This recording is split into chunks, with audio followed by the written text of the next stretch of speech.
Venture X card from Capital One gives you premium travel benefits, perfect for seeing Taylor Swift The Eras Tour. Presented by Capital One. Ooh, I do love her. Earn 5 times miles on flights and 10 times miles on hotels through Capital One Travel. Enjoy your stay in Suite 13. Whoa, 13? That's Taylor's lucky number. The Venture X card from Capital One. What's in your wallet? Terms apply. See CapitalOne.com for details. Pros know a thing or two about how to get the toughest messes clean. That's why they've long trusted cleaning products from Ecolab for their businesses.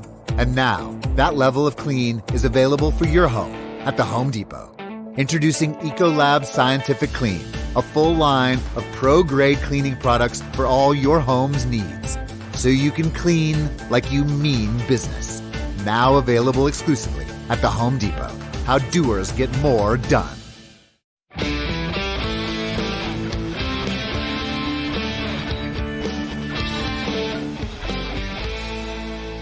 In 2005, two brothers set off on a road trip that would eventually save the world and change television. For 15 seasons and 327 episodes, Supernatural took audiences on a wild ride of family, fate, and faith, with a rocking soundtrack and a seriously cool car. But that was then, and this is now. And while the show might have ended, we're not quite done with the journey. And that's why we're watching it all over again, diving deep into every episode of Supernatural with the fine folks who made it. And we're taking you along for the ride. I'm Rob Benedict. I played Chuck Shirley, a.k.a. God. And yes, that's a bit of a spoiler, but spoilers are going to be fair game here. And I'm Richard Speight Jr., and I played the Trickster, also known as the Archangel Gabriel. We'll be talking about the entire series, so don't say we didn't warn you. So buckle up and settle in. This is Supernatural, then and now. Hey everybody, I'm Rob Benedict. I'm Richard Speight Jr. And we are here to walk you through the series Supernatural, episode by episode. We're going to gently take your hand and guide you through every swinging episode the show ever shot and aired, and that's 327 bad boys. Let's start with the first one, the pilot episode. The one that started it all, Bobo. You know, in this episode, we get to sit down with Jensen and Jared. Who are they? They played Sam and Dean Winchester, the leads of the show. What? Yeah. I wish I'd known that before the interview. We get to cover quite a few things with them, including the audition process, how they came to be Sam and Dean. How they met. I mean, it's not only just the audition yeah. process, but how those individuals met and bonded. Because, you know, the core of the show, it's their relationship. Right, exactly. And it really is. If they hadn't hit it off, we wouldn't be having this podcast. Robbie and I would be talking about a pilot. It'd be a one-episode podcast, and we would have never met. Right. So it's not even the Sam and Dean origin. It's the Jensen and Jared origin story. Correct. And then we talk about they had a lot of fun shooting with people on fire on the ceiling. I was going to say, they actually, in the day of practical effects, meaning they did it in real time, right there on the soundstage, they had to actually shoot in rooms that were on fire, things that would be considered, quote unquote, illegal to do today. Right. That's right. And run for cover. And then we get into another less talked about show called Threshold that ran for 13 episodes on CBS. But I'll leave that to the boys to discuss. And let's just say we touch on that with great hilarity. But let's stick with Supernatural, the pilot episode. This is the pilot episode of Supernatural. We are introduced to the Winchester brothers, Sam and Dean, whose mother was killed in 1983 by something not natural. Oh, yeah. Mary Winchester's death set her husband John on a hunt to find what killed her. 22 years later, Dean retrieves Sam from college at Stanford after John goes missing. Yep. Now this search takes the boys to Jericho, California, where they hunt the ghost of Constance Welch, a woman in white who killed her children and herself, and now lures unfaithful men to their deaths. With a little brotherly teamwork and a 67 Chevy Impala, Sam and Dean send Constance back home for good. Sam heads back to college, only for his girlfriend Jessica to end up dead on fire on his ceiling, just like his mother 22 years before. What a coinky-dink. Yeah, right?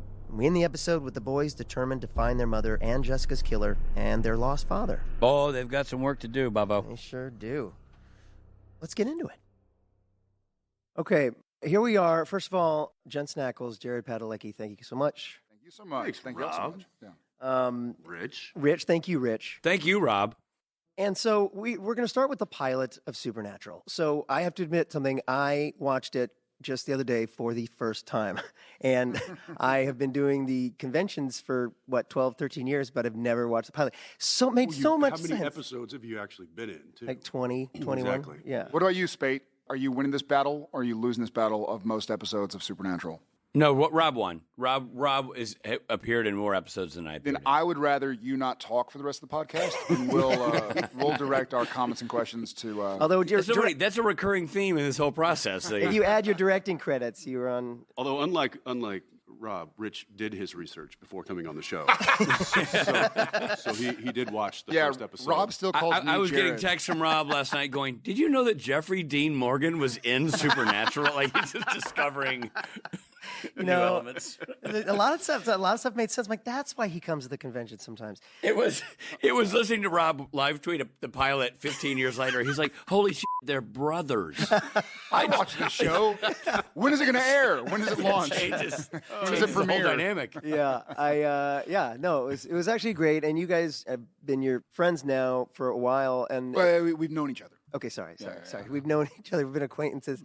You sometimes answer texts, but to watch the pilot, you're so young. It was a long time ago.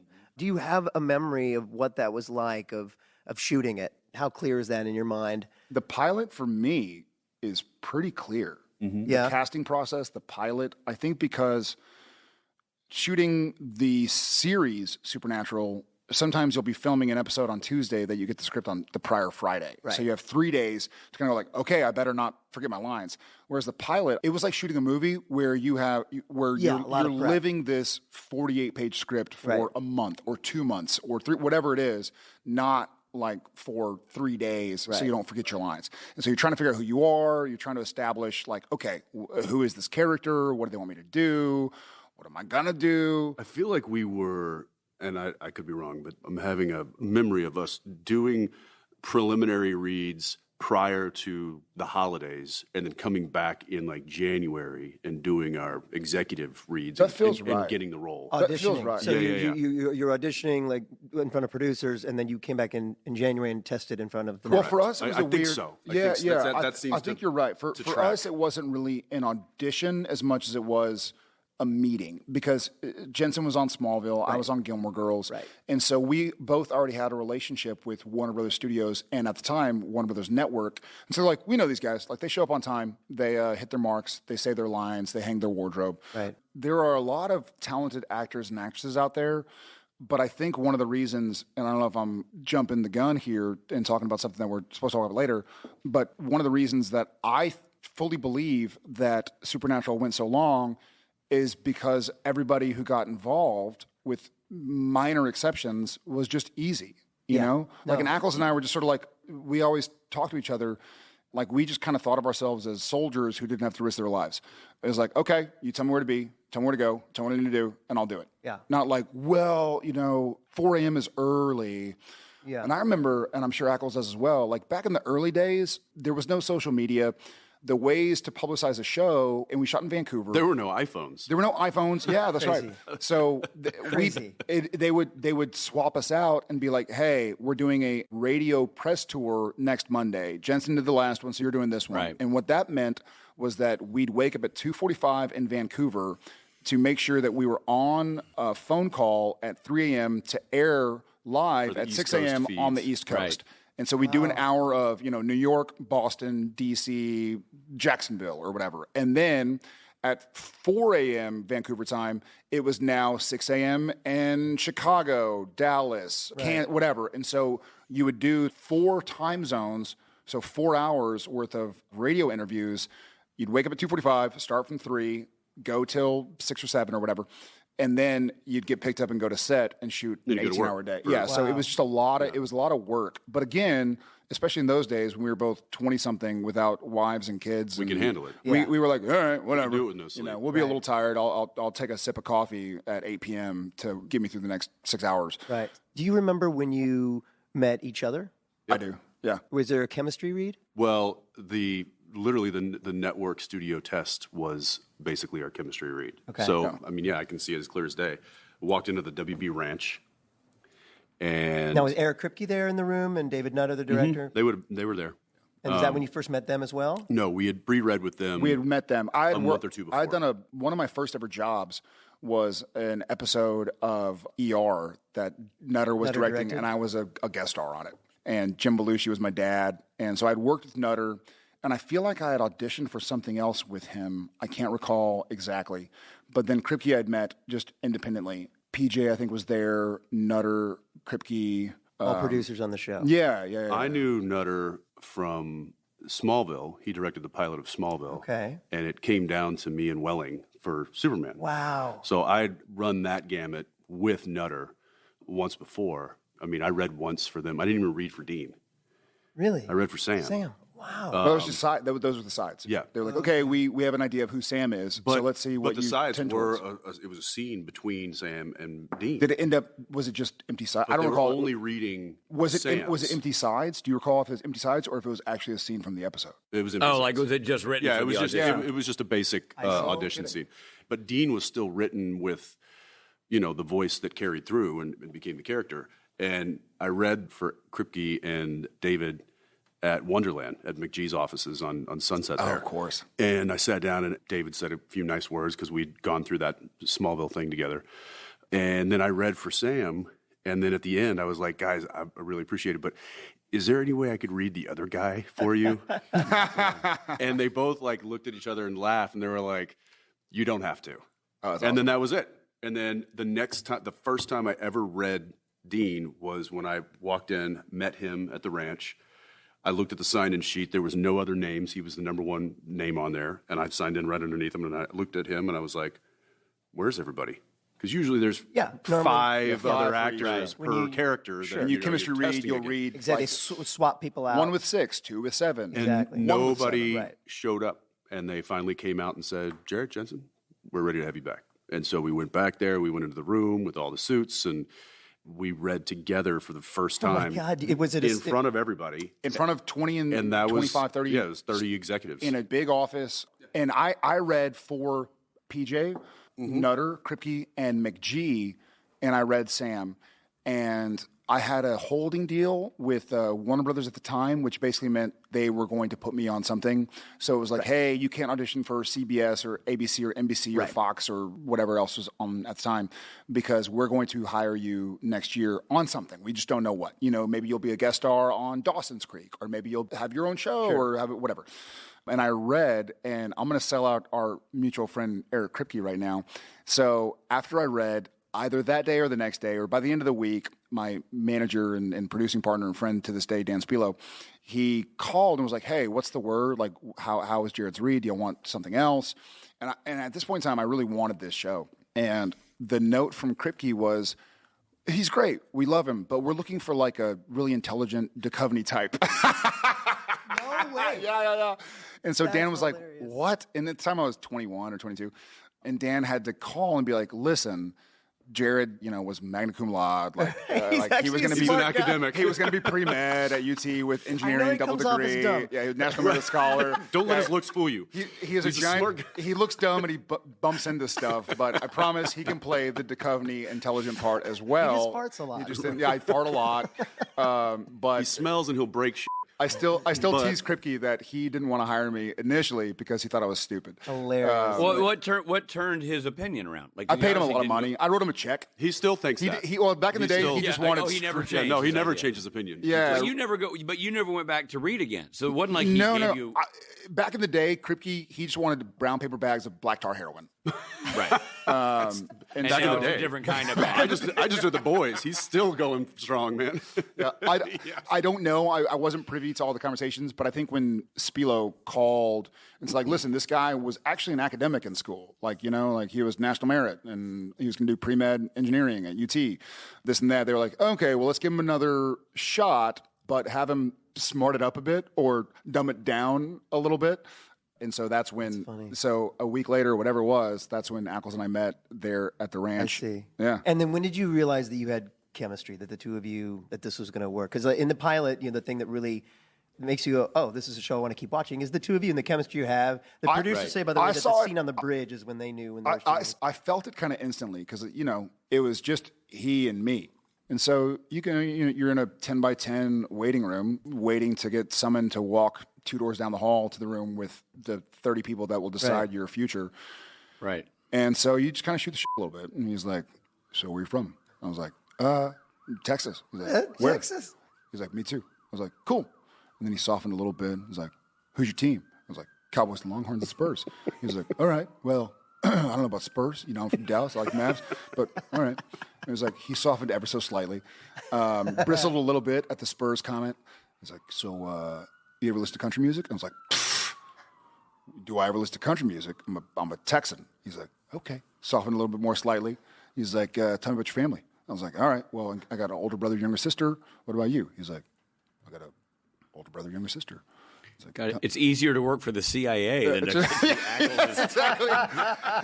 Never do a chemistry read with Jensen Ackles. Good but Lord. Long story short, we shot the shit for whatever, 10, 15 minutes. Realized that we both had parents that were still married, living in the house we grew up in Texas. We liked the same teams. We listened to the same music. We both kind of play guitar and like to be athletic and fit. And there was also something, and I don't know if you guys remember this, but back in the day, those audition rooms were really an interesting kind of toxic almost. They were an interesting window into like human emotion and all of it, human nature. And I always kind of strived to take the air out of that.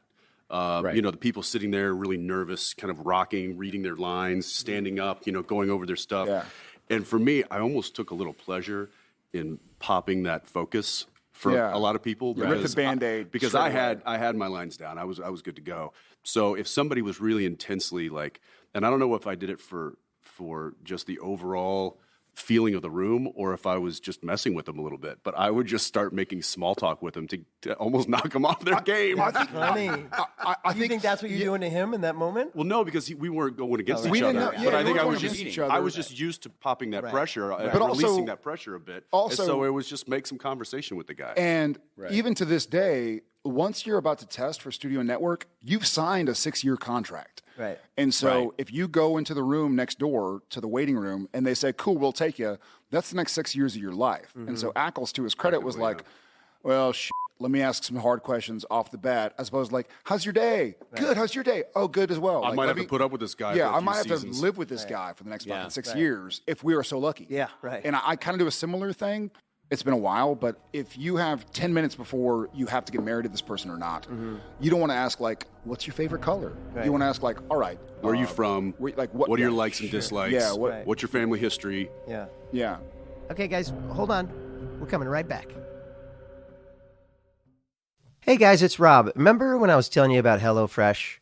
Well, maybe you don't, or maybe you do, but you want to hear about it again because I'm back to tell you that HelloFresh is a great service. You got to check it out if you haven't already. Okay, here's what it is. You get farm fresh, pre-proportioned ingredients and seasonal recipes delivered right to your door. So you skip the grocery store and you just count on HelloFresh to make your home cooking easy because you're busy. You got work, you got the kids, or you got whoever, you got your Uncle Larry in town. You don't have time to go plan a meal.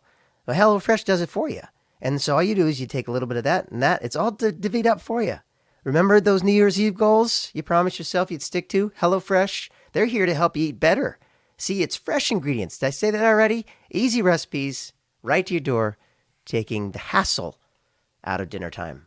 And also you can customize your meals by swapping proteins or sides or even adding protein to a veggie dish. Now you can even upgrade for organic chicken and organic ground beef. It's really terrific. So check it out. I've used it, and it's really got me out of many jams and made me feel like I was actually eating a healthy meal. So go to HelloFresh.com/SPNTAN65 and use code SPNTAN65 for 65% off plus free shipping. All right? That's HelloFresh.com/SPNTAN65 and use code SPNTAN65 for 65% off plus free shipping. It's HelloFresh, America's #1 meal kit. Check it out. Thanks for listening, everybody. And now back to the episode. But you get along in the reading, and then obviously leads to you guys both get the gig. And so, like, when you both know you have the job, how long from I'm hired to now you're on set together? I feel like that was quick. It was just a few weeks. Yeah. I remember before I was in Warner Brothers, the big lockup. In Burbank. in Burbank, and we're going through like the big wardrobe lockup, and we were kind of picking our outfits with the costume designer, and I felt like that was pretty quick afterwards. And so you got this great cast around you, Adrian Padalecki. Padalecki, yeah. And Steve Railsback, man. Let's not forget Steve Railsback. Yeah, no, Shows up in your pilot. He's awesome. Like that, dude. Rob, do you Sarah remember Shahi, Steve yeah. Railsback played Manson in the Charlie Manson story. Right, and he's great. And then, of course, Samantha Smith playing your mom. And we didn't know that she'd be back. Sarah Shahi. Jeffrey Dean Morgan. Jeffrey Dean Morgan. Yeah. I mean, so great. So when you Alden finish, Ehrenreich when you was finish, in Wendigo, but I mean, yeah. Don't forget R.D. Call. Who did he He play? was Oh, the yeah, sheriff. man. The sheriff. Oh yeah. I mean, these guys are great. You can tell too. Like these are great actors. Did you, when you finished shooting it, were you like, I think we've got something here? That's a good question. I mean, I felt like Peter Roth was running Warner Brothers Studios at the time. He just retired. And he believed in this show and believed in Jensen and me a lot. And I've only kind of realized how much he believed in the two of us after the fact. Because at the time, you're just like, oh, wow, like they're hiring big names and really talented people. They're spending a ton of money, doing long days. We're having our cinematographer had just won an Oscar for a short film that he had directed and lit. And Good and piece of so trivia. it was just, you would look around and go like, wow. Schneider? Yeah. And you're like, these people are all great. They surrounded us with people who were more technical because they had worked for years or just outrageously talented. And so I knew that we had made a great product. Right. But, you know, the vagaries of the industry are know. intense. And so you're like, well, maybe they go like, no, we want to do comedies this Right. next year. Sure. And so you don't really know. You know, like I realize that I have a job when I get a check in the mail, not, you know, after having filmed it, not like, oh, well, that was really good. And so I think we looked at each other and, you know, I had done a few pilots prior to Supernatural, Jensen as well. You know, Jensen even did a show that shot several episodes and didn't get it. So you're you're like, I'm not going to cash this check yet. Like, I'm proud of the work Yeah, I I think we did. shot 7 episodes of that show, and Fox just shelved it and never saw the light of Yeah, day. yeah. And it so was you like sort of- $15 million they pumped into this thing, and it's just collecting dust somewhere. Yeah. Wow. Yeah. I'd love to see it. I remember that year, 2005. Every network seemed to have some kind of supernatural kind of show or alien show or something that it's right after Lost. Lost was on the year before. The year before, Yeah, and so then this year there are a lot of it, like Heroes. Heroes. Was that the same year? It was the year after, I thought. Year before.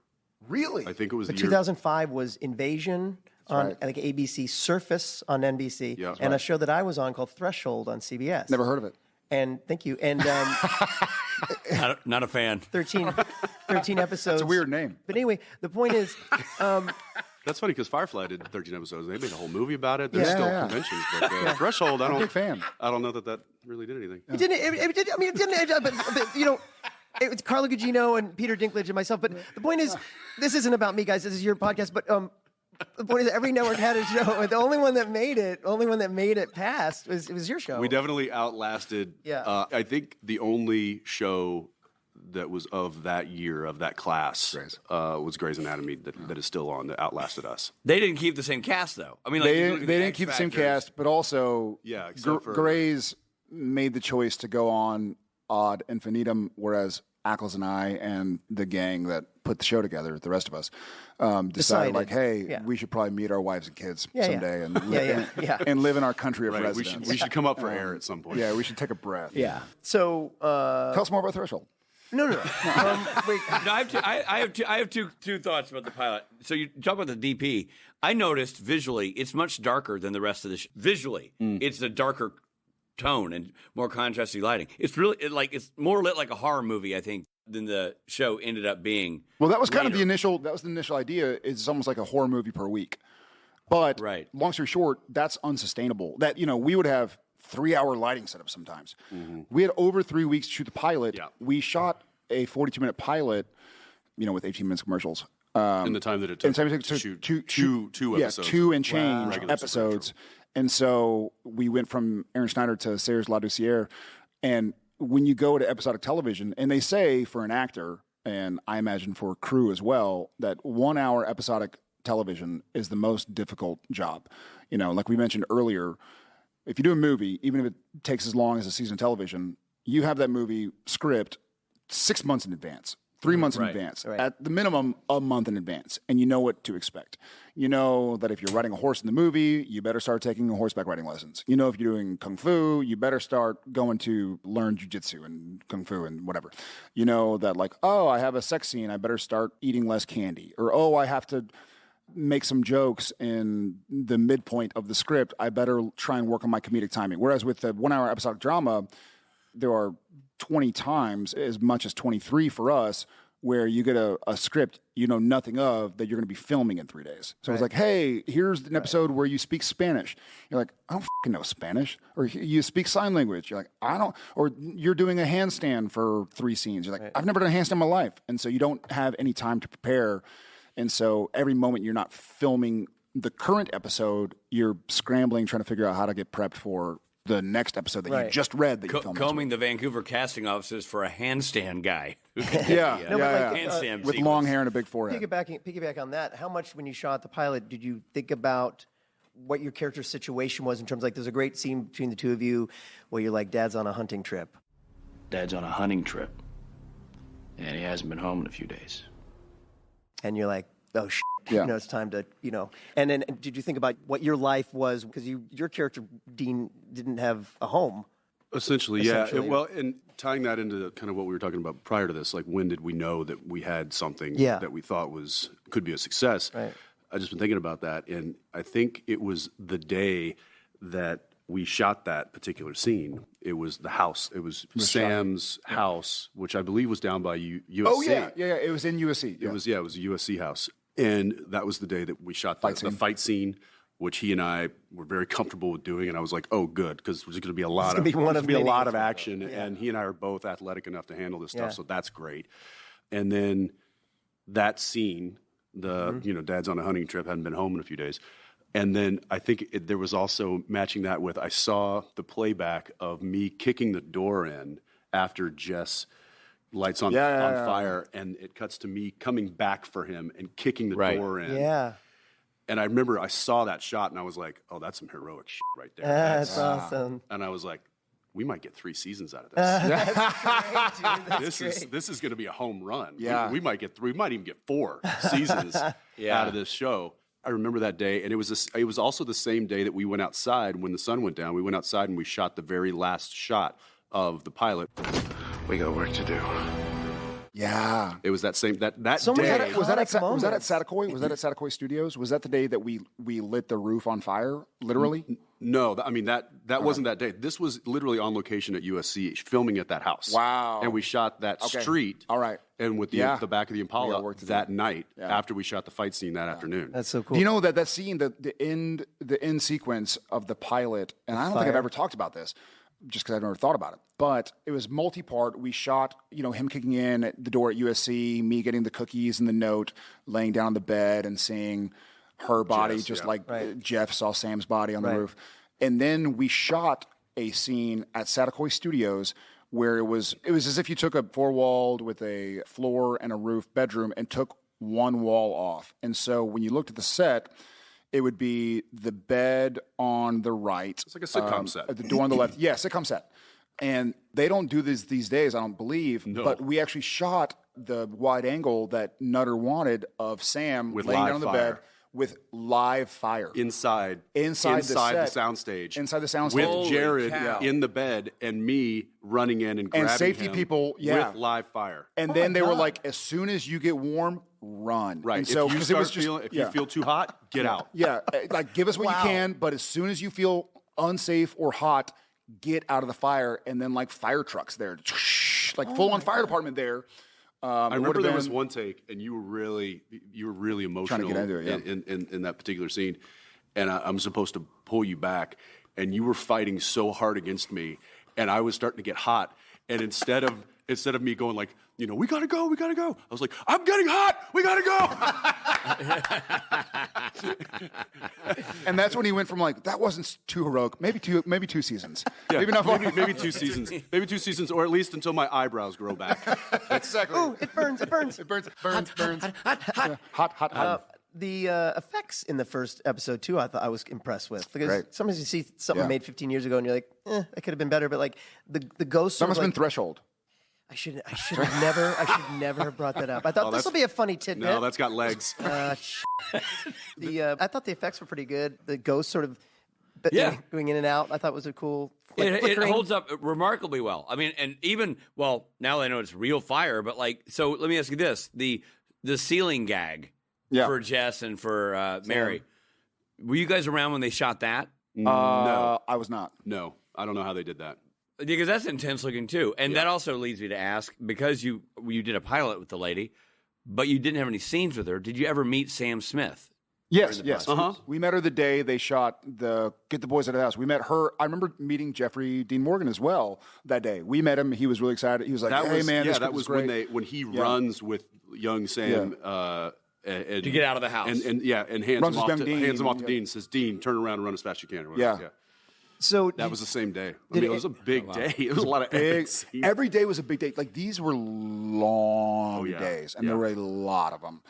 And the set where we shot the scene driving up to the house, it was a practical house, and I feel like that was also. And I remember Jensen he's still obviously he's a musician and he's really into music, but he had just told me about Ray LaMontagne, who had just had his first album come out, and so I bought the CD.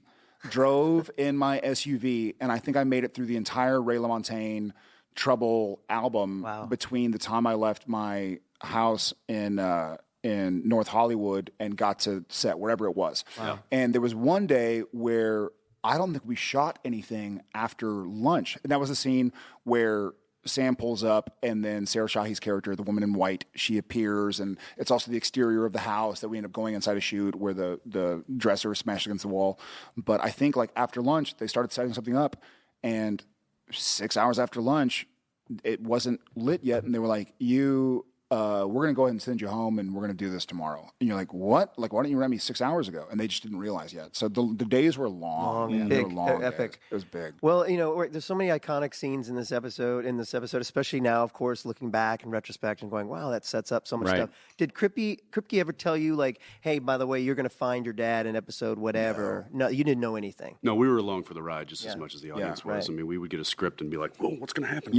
So there was very little kind of discussion, and that model really never changed over the 15 years. I mean, maybe the last couple of seasons. Yeah, there were a few episodes like the French Mistake. They called us ahead of time to say hey, how do you guys feel about we're thinking about something. This? How do y'all feel about playing Jared Padalecki and Jensen Ackles? Right. And we talked about it with each other and thought how do we feel about it? Okay, as long as we're Sam and Dean Winchester, then you can call us whatever you want to call us. But for the most part, Kripke didn't he didn't give us. He never did. I always felt like that for me, and he didn't give anybody, but he had this Bible in his head of where he was going, what was going to happen, the character arcs and stuff, but he didn't share it to anybody. And I would imagine that's just probably self-preservation, so he doesn't lock himself into anything. Yeah. If he needs to pivot or he needs to adjust, he's and he had written the initial conception of what became Supernatural when he was at USC writing school. It was something that he'd been trying to sell for years, and they were like, that ain't got legs.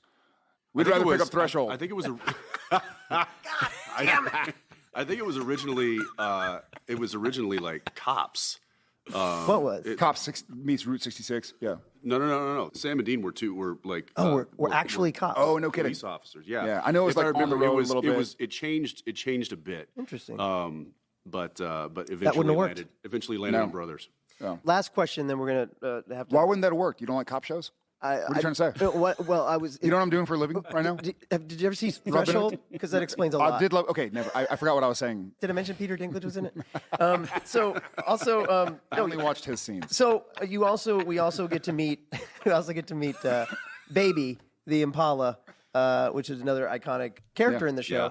Do you remember seeing that and seeing the Impala and going, "Wow, this is a cool car. This is gonna be neat"? Do you remember that moment? Yeah. Well, I remember reading it in the script because I was thinking, it's going to be talking about a classic car. It's going to be probably a Mustang, or it's going to be a Challenger, or it's going to be something that. But the Impala was kind of a little bit of a left field choice in the best way possible. Mm-hmm. So I've always been a big fan of that. Kripke could have gone with the obvious choice, and instead he went a little left field. Full gangster. Yeah. Full gangster. I love it. I love that. And it's this element, a little bit of almost like a superhero. You know what I mean? That's your Batmobile. Yeah. You know what I mean? Right. Yeah, very much so. Trusty old. It's absolutely an archetype. You know, I mean, Luke Skywalker has his lightsaber, in The Natural, it was the baseball. There's that.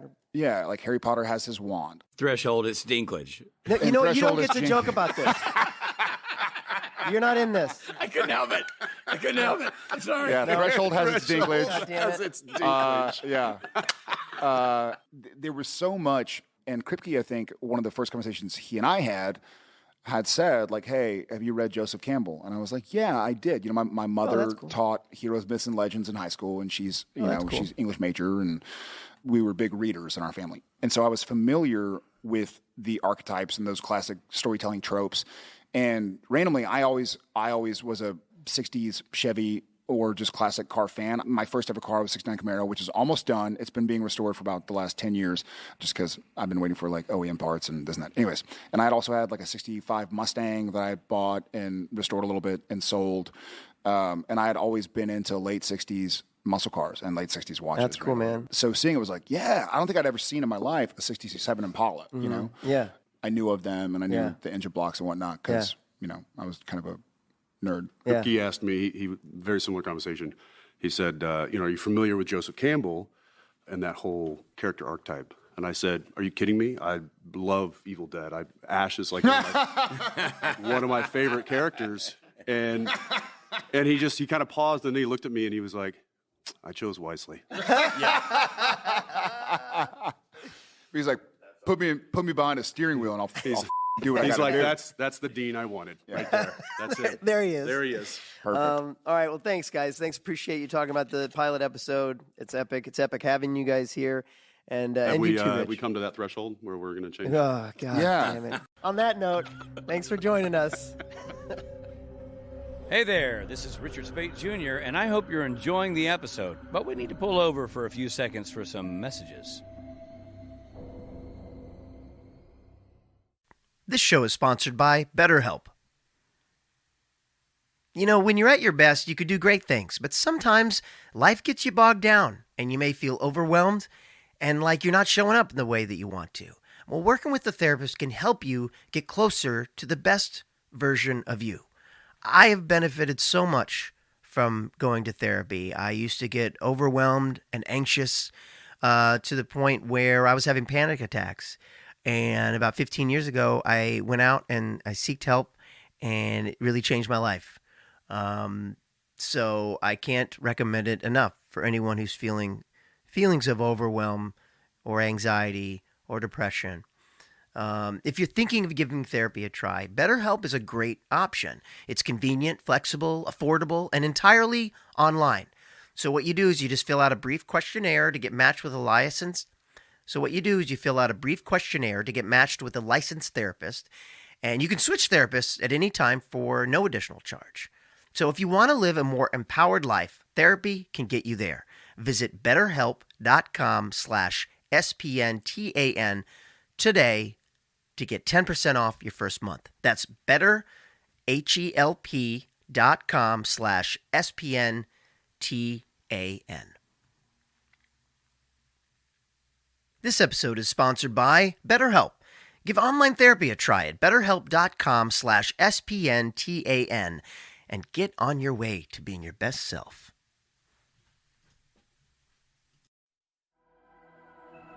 Thanks for listening. Now, back to the episode. I gotta say, what a rare treat, not only to be able to talk to those guys, but to get them both to actually sit down in a room at one time. Yeah, no. It's like catching a Sasquatch and a abominable snowman and roping them together. Or herding two very large cats. Very large, sexy cats. So fun, though. So fun to talk to the guys. Oh, so great. And to get the original story of how they met and how they bonded with each other. And Jensen saying, so what's going on? Where are you from? What team do you root for? I mean, truly. Sounds like a classic Ackles interview. Yeah.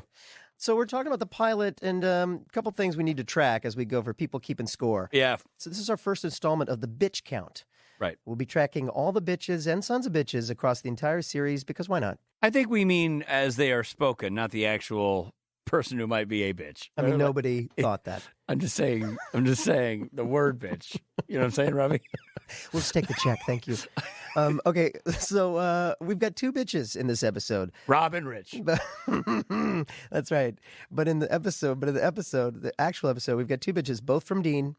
We'd like to point out the first use of the iconic jerk bitch exchange. Right. Yeah, that's excellent. Right. That was, and right there, it's an immortal moment between the boys right there in the pilot. Especially in these first couple episodes, you get some immortal lines said. We're like, oh, that's where that came from. Catches me off guard a lot. We're also going to start to count, we're calling it the Antiques Road Trip.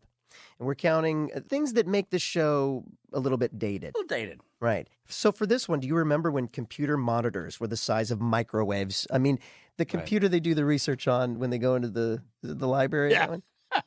I know, and it's like a dot matrix printer. Yeah, exactly. I got one for you. Yeah. In the opening scene with Sam in the bar, the guests are talking about, I don't have the perfect family. And the guy goes, yeah, well, we're not exactly the Huxtables. He makes a Cosby Show joke. That's right, which you can't really make anymore. Nope, I can't even say it here in the podcast. No, we might be cutting that out. And then the other thing we're going to walk you through is Creepy Kid Watch. Oh, There are a lot of creepy kids on this show. Other some trivia points worth bringing up is the note from Jessica on Sam's cookies were written by Holly Ollis, who was our longtime publicist from the WB. Oh, that's awesome. Yeah. One of the only 2 episodes shot in the United States. The other one was the Bloodlines backdoor pilot in season 9. Interestingly, I didn't know on TV at that time you could show Sam's cookies. Holly did. So there was a mistake in the end and other early scripts where Dean refers to not talking to Sam for 2 years rather than 4 because Sam was initially supposed to be 20, not 22. Wow, there you go. Did you know that Eric Kripke's son was born on Sam's birthday, May 2nd? Wow, I did not know that. 2 years after the pilot was shot, meaning it's not something that Eric set up. It just happened. Mind blown. Yeah, and Dean shares a birthday with Kripke's wife. That's kind of weird. Kind of on the nose. So let's get into the lore of this show. The Woman in White is a real folk tale with many forms.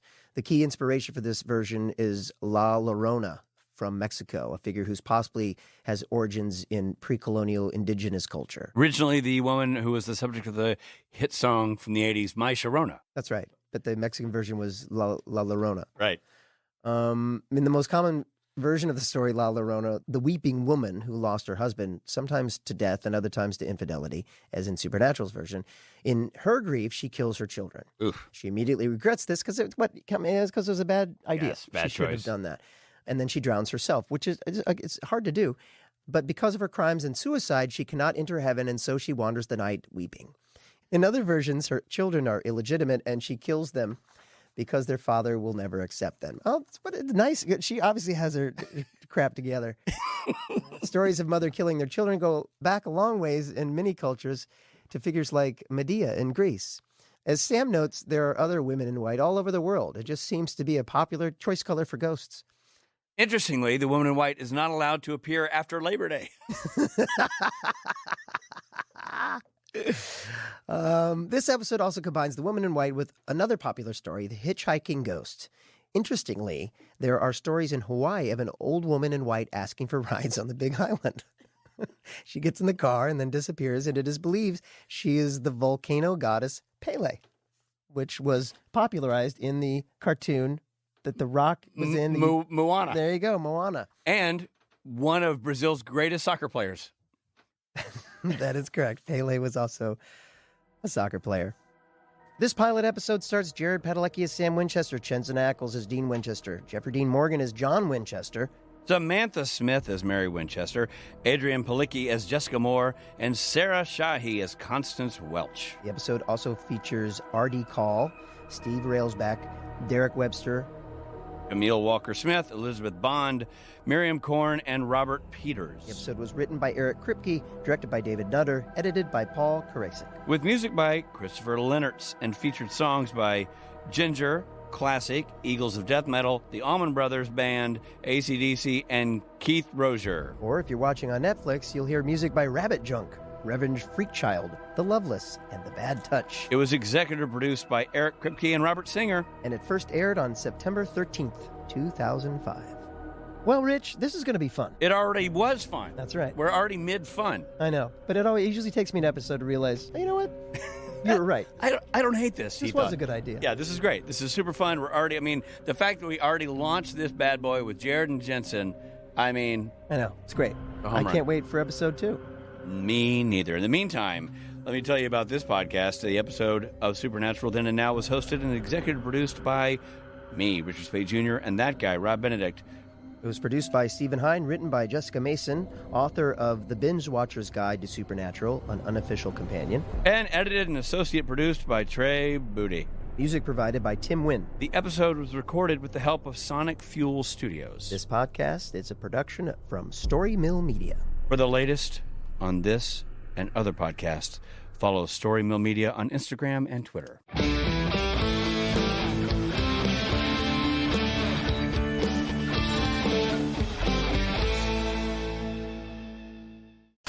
I used to get mistaken for Barry Watson. Barry Watson. And I feel like I've signed a photo or a piece of paper as Barry Watson. And he was in Kripke's first movie. That's right. That's right. Yeah, that's right. Yeah, when my girlfriend at the time in season 1 or 2 of Supernatural was flying from LA to Vancouver, she sat next to some guy and they're chatting. He's like, "What are you doing up there?" She's like, "Oh, I'm visiting my boyfriend." And he's like, "Oh, cool. What is he Canadian?" She's like, "No, he's filming a TV show." And he's like, "Oh, what TV show?" She goes, "Oh, it's new. It's called Supernatural." He goes, "No way. Is he the short one or the one from Seventh Heaven?" Like, and she's like, "Well, he's not. Jensen's not short. Like, Jensen's like 6 foot something, but she's like the one from Seventh Heaven." I was like, "I've never been on Seventh Heaven." Oh my God. Like Gilmore Girls or whatever. That's funny. It's 2005, and two brothers set off on a road trip that would save the world and change television. Simon and Garfunkel? Not brothers. I think you should say that. No. Well, someone the other day came up and told me they really loved a movie that Rich was in, as if I was in it. They're like, Are you recording, Rich? I am. Okay. They're like, "We really loved you in Driven," and I was like, "It was a great movie." And I go, "Thank you so much." You should have signed something. Yeah. Rob, hey, love Driven.